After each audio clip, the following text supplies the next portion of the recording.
Hello friends, exam today with Ram sir YouTube channel में आपका बहुत बहुत स्वागत है। तो आज हम बात करने वाले हैं चुंबक और उसके गुण के बारे में। यह इस सीरीज का 24वां वीडियो है। इससे पहले के वीडियो जिन दोस्तों ने नहीं देखे हैं वो वीडियो के ऊपर आई बटन पर क्लिक करके देख सकते हैं। अगर आपको हमारा ये वीडियो यूजफुल लगता है तो इसे लाइक और शेयर जरूर करें, और जिन दोस्तों ने अभी तक हमारे चैनल को सब्सक्राइब नहीं किया है वो प्लीज़ सब्सक्राइब जरूर करें और साथ में बेल आइकन जरूर दबाएँ। तो चलिए स्टार्ट करते हैं।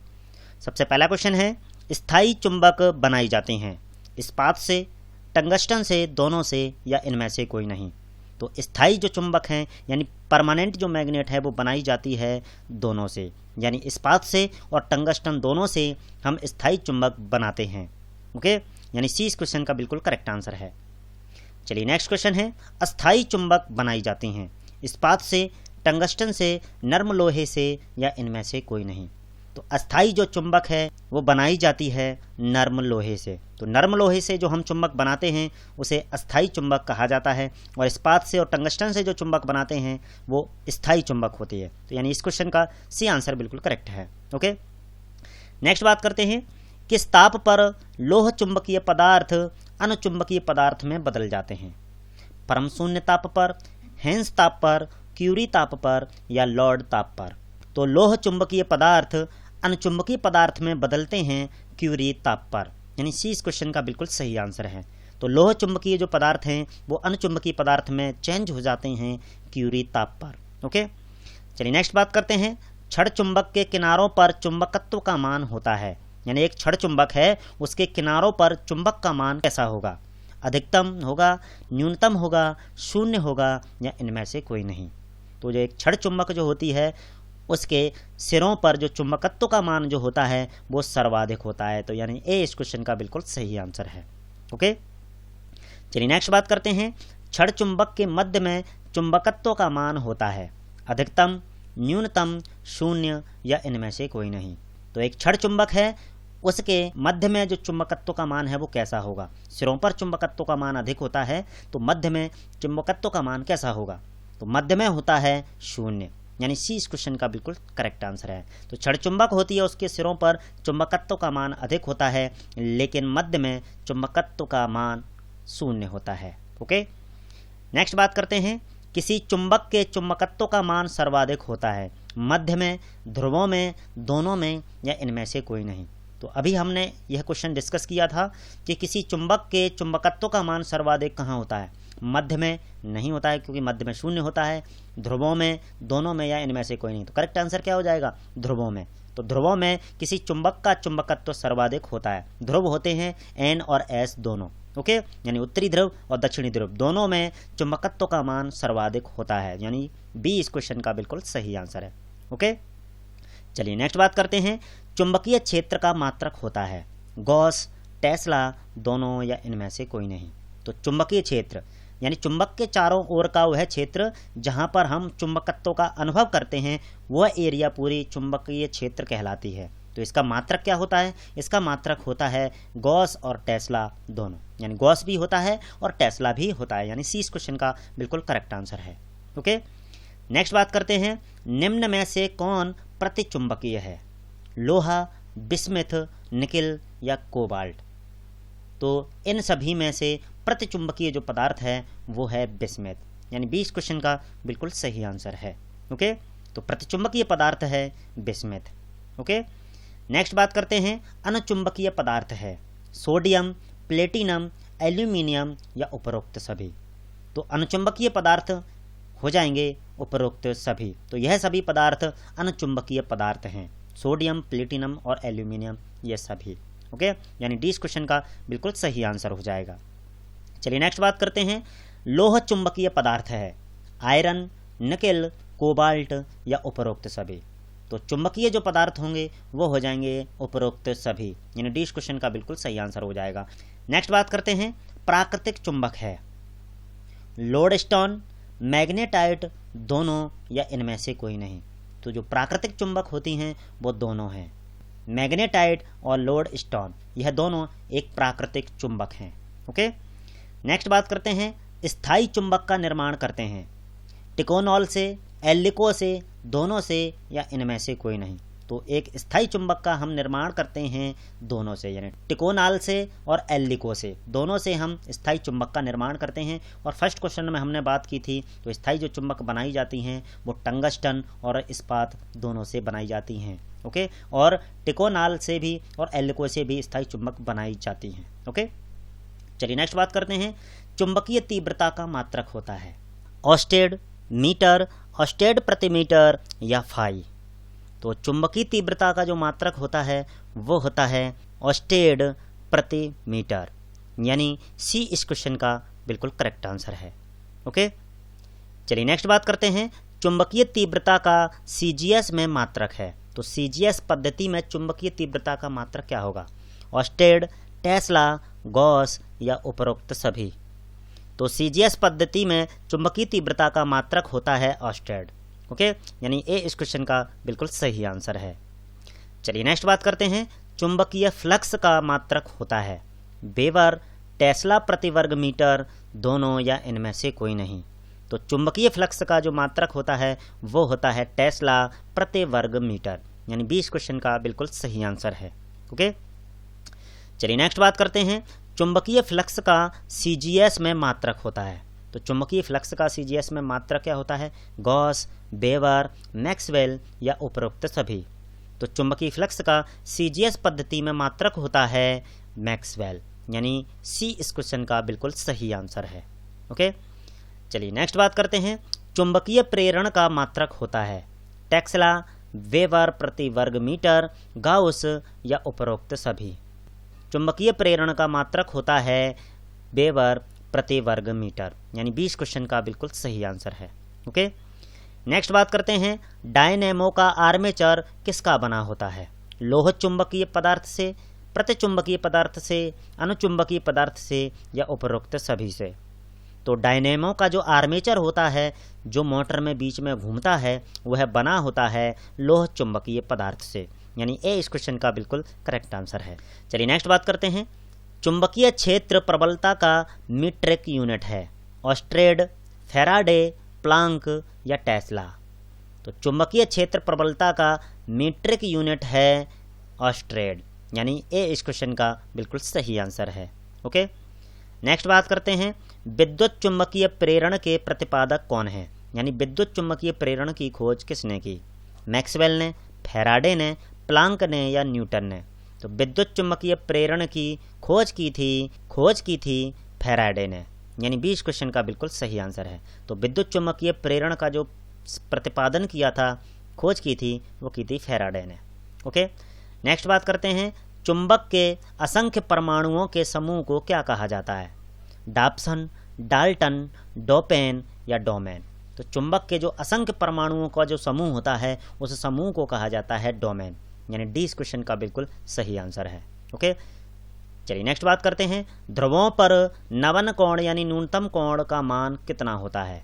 30 डिग्री, 10 डिग्री, 90 डिग्री या 180 डिग्री। तो ध्रुवों पर जो नवन कोण है यानी न्यूनतम कोण है, उसका जो मान होता है वो होता है 90 डिग्री, यानी सी इस क्वेश्चन का बिल्कुल सही आंसर है। नेक्स्ट बात करते हैं। एक असमान चुंबकीय क्षेत्र में रखे गए चुंबकीय विद्युत अनुभव किया जाएगा। बल आघूर्ण, दोनों या इनमें से कोई नहीं। तो एक असमान चुंबकीय क्षेत्र में रखे गए चुंबकीय विद्युत का अनुभव किया जाएगा बल, आघूर्ण और बल दोनों का, यानी सी इस क्वेश्चन का बिल्कुल सही आंसर है। ओके, नेक्स्ट बात करते हैं। स्टील को किस कारण चुंबकीय करना आसान होता है? कम धारण क्षमता से, अधिक धारण क्षमता से, दोनों से या इनमें से कोई नहीं। तो एक स्टील को चुंबकीय करना आसान होता है अधिक धारण क्षमता के कारण। ओके, यानी 20 क्वेश्चन का बिल्कुल सही आंसर है। तो अधिक धारण क्षमता होने के कारण स्टील को चुंबकीय करना आसान हो जाता है। नेक्स्ट बात करते हैं। लोह चुंबकीय पदार्थ होता है स्थायी चुंबक पदार्थ, अस्थायी चुंबक पदार्थ, दोनों या इनमें से कोई नहीं। तो एक लोह चुंबकीय जो पदार्थ होता है वो होता है स्थायी चुंबकीय पदार्थ, यानी लोह चुंबकीय पदार्थ से हम स्थायी चुंबक का निर्माण कर सकते हैं। तो यानी ए इस क्वेश्चन का बिल्कुल सही आंसर है। चलिए नेक्स्ट बात करते हैं।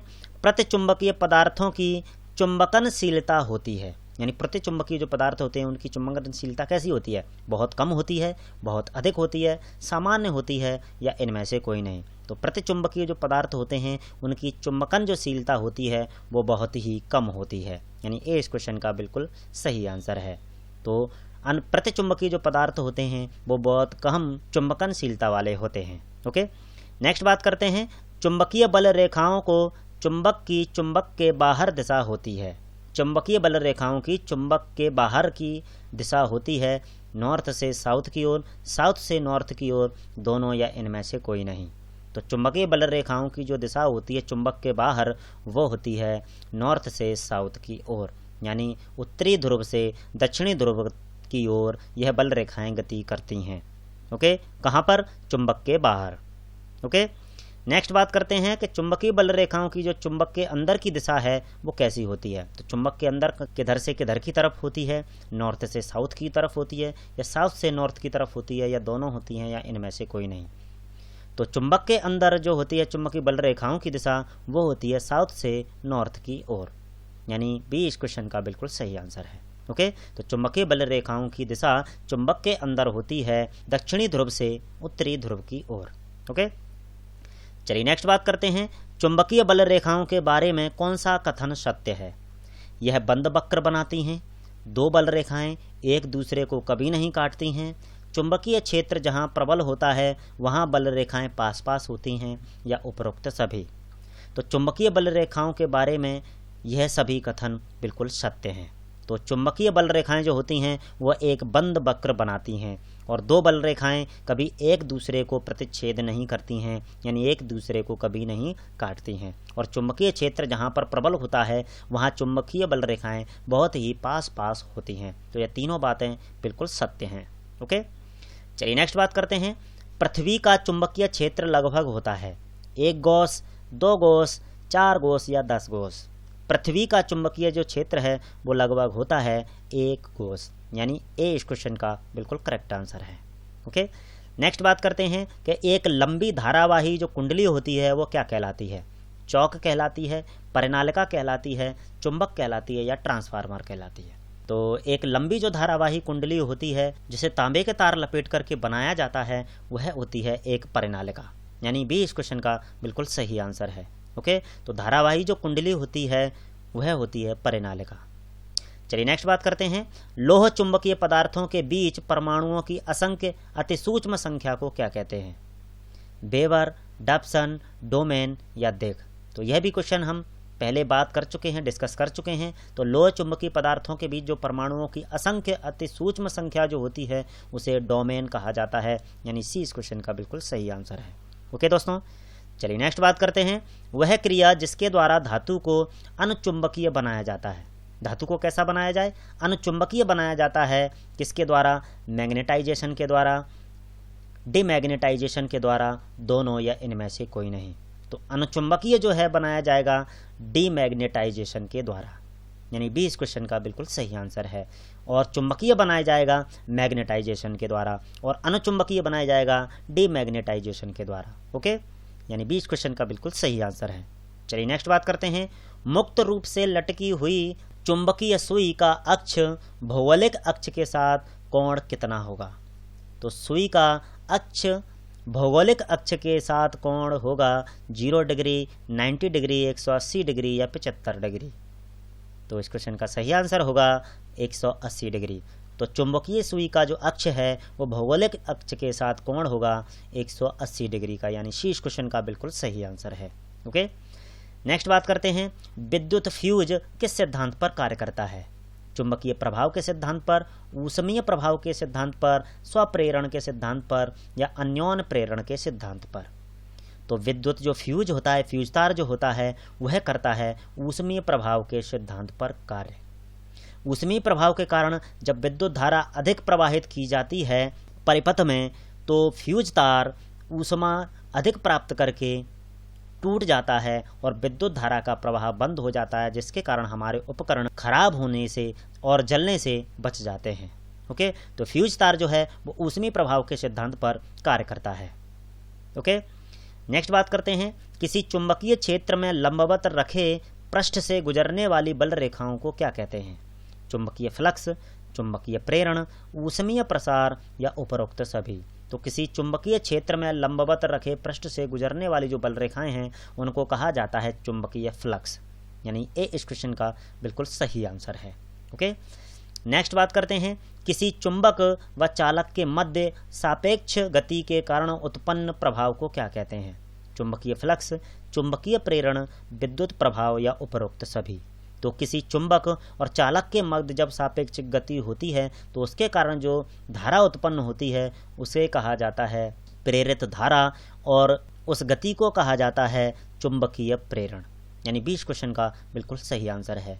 जैसे डायनेमो होता है, जनरेटर होता है जिसमें विद्युत धारा उत्पन्न की जाती है, तो वह विद्युत चुंबकीय प्रेरण के माध्यम से ही विद्युत धारा उत्पन्न की जाती है। ओके, चलिए नेक्स्ट बात करते हैं, चौक कुंडली बनी होती है उच्च प्रेरकत्व से, अल्प प्रतिरोध से, दोनों से या इनमें से कोई नहीं। तो चौक जो कुंडली होती है, जो ट्यूबलाइट में लगी रहती है चौक, वह बनती है उच्च प्रेरकत्व और अल्प प्रतिरोध दोनों से, यानी सी इस क्वेश्चन का बिल्कुल सही आंसर है। ओके, चलिए नेक्स्ट बात करते हैं, चौक कुंडली में ट्यूबलाइट किस क्रम में जुड़ी रहती है? तो चौक कुंडली में जो ट्यूबलाइट है वो किस में जुड़ी रहती है? श्रेणी क्रम में, समांतर क्रम में, पार्श्व क्रम में या उपरोक्त सभी में। तो चौक कुंडली में जो ट्यूबलाइट है वो जुड़ी रहती है श्रेणी क्रम में, यानी ए इस क्वेश्चन का बिल्कुल सही आंसर है। ओके, तो श्रेणी क्रम में जुड़ी रहती है चौक कुंडली में ट्यूबलाइट, समांतर क्रम और पार्श्व क्रम दोनों एक ही है। ओके, दोनों का मतलब क्या है? एक ही है। तो यानी ए इस क्वेश्चन का बिल्कुल सही आंसर हो जाएगा। चलिए नेक्स्ट बात करते हैं, चौक कुंडली किस सिद्धांत पर कार्य करती है? श्रेणी क्रम में तो जुड़ी रहती है, लेकिन वह किस सिद्धांत पर कार्य करती है? स्वप्रेरण के सिद्धांत पर, अन्योन प्रेरण के सिद्धांत पर, लेंज के सिद्धांत पर या उपरोक्त सभी के। तो चौक कुंडली जो होती है वह स्वप्रेरण के सिद्धांत पर कार्य करती है, यानी ए इस क्वेश्चन का बिल्कुल सही आंसर है। ओके, नेक्स्ट बात करते हैं, पृथ्वी के भौगोलिक अक्ष व चुंबकीय अक्ष के बीच कितना कोण होता है? 10 डिग्री का, 15 डिग्री का, 17 डिग्री का या 40 डिग्री का? तो पृथ्वी के भौगोलिक अक्ष और चुंबकीय अक्ष के बीच में कोण होता है 17 डिग्री का, यानी सी इस क्वेश्चन का बिल्कुल सही आंसर है। ओके दोस्तों, चलिए नेक्स्ट बात करते हैं, चुंबकीय घंटी धारा के किस प्रभाव पर कार्य करती है? ऊष्मीय प्रसार के सिद्धांत पर, चुंबकीय प्रभाव के सिद्धांत पर, अन्योन प्रेरण के सिद्धांत पर या उपरोक्त सभी। तो चुंबकीय घंटी जो होती है, यानी विद्युत घंटी जो होती है जो घर में हम यूज करते हैं, वह चुंबकीय प्रभाव के सिद्धांत पर कार्य करती है। जैसे ही हम बेल बजाते हैं तो चुंबकीय प्रभाव के कारण धारा घंटी में बहने लगती है, जिससे चुंबकत्व कार्य करने लगता है और घंटी बजने लगती है। तो चुंबकीय जो घंटी होती है वो चुंबकीय प्रभाव के सिद्धांत पर कार्य करती है। तो यानी 20 क्वेश्चन का बिल्कुल सही आंसर है। चलिए नेक्स्ट बात करते हैं, चुंबक को स्वतंत्रता पूर्वक लटकाने पर वह सदैव ठहरती है उत्तर दिशा में, दक्षिण दिशा में, उत्तर दक्षिण दिशा में या इनमें से कोई नहीं। तो एक चुंबक को यदि हम स्वतंत्रता पूर्वक लटका दें तो वह हमेशा ठहरती है उत्तर दक्षिण दिशा में, यानी सी इस क्वेश्चन का बिल्कुल सही आंसर है। ओके दोस्तों, चलिए नेक्स्ट बात करते हैं, चुंबक में ध्रुव होते हैं 1, 2, 3 या 4। तो चुंबक में 2 ध्रुव होते हैं, नॉर्थ पोल और साउथ पोल, यानी उत्तरी ध्रुव और दक्षिणी ध्रुव। ओके, तो इस क्वेश्चन का बी आंसर बिल्कुल सही हो जाएगा। चलिए नेक्स्ट बात करते हैं, चुंबक को पीटने, पृथ्वी पर गिराने पर उसके चुंबकत्व के मान पर क्या प्रभाव पड़ता है? चुंबकत्व का मान घटता है, चुंबकत्व का मान बढ़ता है, चुंबकत्व का मान नष्ट हो जाता है या उपरोक्त सभी। तो चुंबक को यदि हम हथौड़े से पीटें, पृथ्वी पर गिराएं या आग में तपाएं तो चुंबकत्व का जो मान है वह नष्ट हो जाता है, यानी सी इस क्वेश्चन का बिल्कुल सही आंसर है। ओके, चलिए नेक्स्ट बात करते हैं, चुंबक की खोज किसने की? मैग्नेट ने, प्लांक ने, विलियम स्टर्जन ने या जॉन्स हेनरी ने? तो चुंबक की जो खोज है वो की है मैग्नेट ने, यानी मैग्नेट नामक व्यक्ति ने, यानी ए इस क्वेश्चन का बिल्कुल सही आंसर है। चलिए नेक्स्ट बात करते हैं, विद्युत चुंबक की खोज किसने की? मैग्नेट ने, जॉन्स हेनरी ने, विलियम स्टर्जन ने या गॉइस ने? तो विद्युत चुंबक की बात करें तो विद्युत चुंबक की जो खोज की है वो की है विलियम स्टर्जन ने, यानी सी इस क्वेश्चन का बिल्कुल सही आंसर है। तो दोस्तों ये थे चुंबक और उसके गुणों से संबंधित इंपॉर्टेंट क्वेश्चन। कैसे लगे हमें कमेंट्स करके जरूर बताएं। अगर आपको हमारा यह वीडियो यूजफुल लगा हो तो इसे लाइक और शेयर जरूर करें, और जिन दोस्तों ने अभी तक हमारे चैनल को सब्सक्राइब नहीं किया है वो प्लीज़ सब्सक्राइब जरूर करें और साथ में बेल आइकन जरूर प्रेस कर दें। तो दोस्तों कल फिर मिलते हैं, तब तक अपना ख्याल रखिए, खुश रहिए। Thank you so much, bye bye.